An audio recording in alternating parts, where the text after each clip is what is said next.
So we're gonna transition here. You got your hand on a documentary this week, right? That's what I sent you. Yeah, it's funny because so I knew nothing about this documentary. You just told me it was about essentially someone who is the African Quentin Tarantino, and I was like, oh, that sounds cool. That sounds interesting. I'll check that out. And then, as it turns out, I've already seen this guy's movie.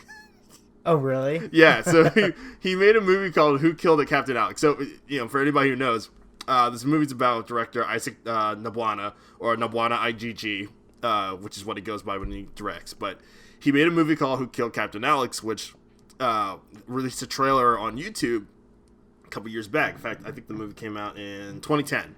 And I didn't see or hear about this movie till maybe 2013. I never saw the trailer, but I saw a review from Your Movie Sucks, and he was talking about how amazing the movie is. It's one of those so bad it's good, but at the same time, you see what these people were working with in order to make a movie, so you have to respect it, like how well it made it is for the kind of restraints that they have.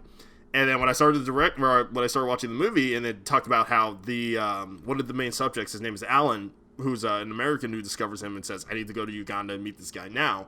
I was like, oh my god, wait, it's this guy? So, going back forward, the movie's directed by Catherine Kazubik and Hugo Perez. It's about Wakali Wood, which is Wakalia, which is a slum in Uganda. It's in the capital of Uganda, Kampala.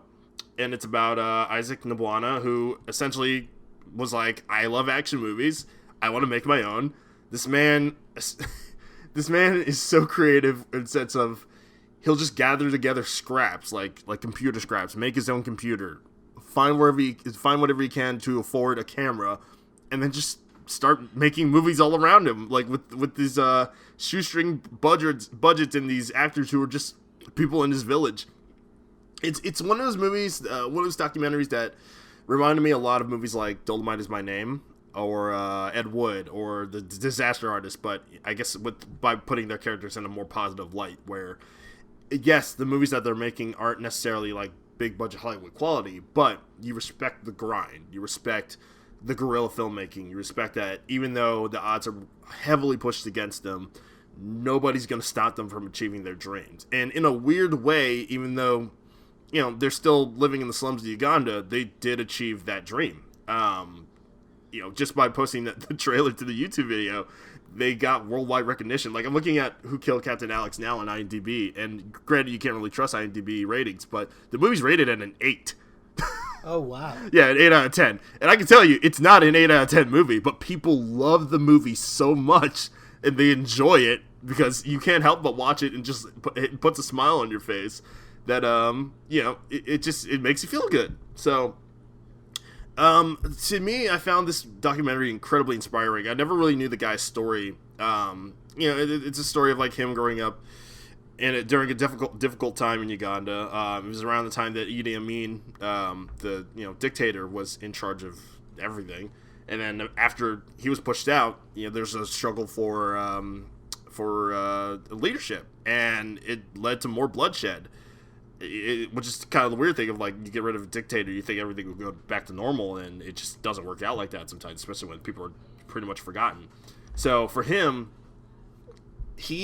while he does focus a lot on action and violence, he puts a comedic spin on it, which is why people compare him to Quentin Tarantino. And he gives a sense of lightheartedness and joy to the people that he works with and the people who watch his movies, which is why it's so inspiring to Alan. Like, Alan, the other central figure of this documentary, essentially dropped his entire life in America to come to Uganda, and he honestly only went there to spend like a couple months, and then he ended up living there for years, and like pretty much was a producer on all of his movies, helping him shoot. He was the quintessential white guy who would just show up in the movie to either be the villain or just to die in some random scene.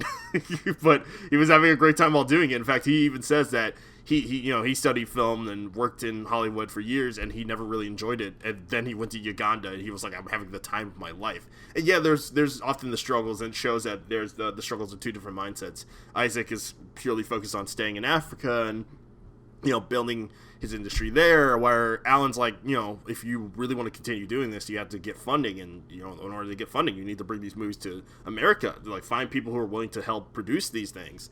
And there's a bit of struggle there, but in the end, their love of filmmaking is pure, and is really the main key that keeps them going throughout any of this, even when they're completely at odds to each other and go through their quote unquote breakups. You know what I mean?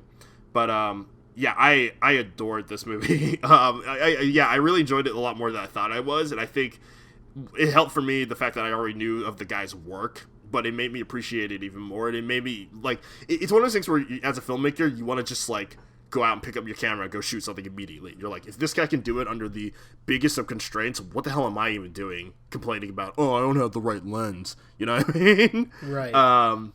And just like certain things that they do, like there's a guy that they have who honestly could work for a major company, where he's using a leaf blower and he just welds together all these pipes to make it look like a machine gun, and it works, like it rotates, and it's like, dude, all you need is a solid paint job on that, and you have yourself a very realistic looking gun, to the point where I was like, you need to, I'm hoping this director or this documentary helps him find work outside of Uganda. I mean, I hope he stays working with Isaac, but like he easily could be working in America right now with the talent that he has. So, and the same with Isaac. The dude clearly has a vision. He just, and especially because like he's doing all this by himself, you got to respect it. So I love this movie. I would absolutely give it a 4.5 out of 5. I think it's really inspiring. Really tells you that just achieve your dreams no matter what. And I think every up and coming filmmaker should watch it. It makes you love like guerrilla filmmaking so much.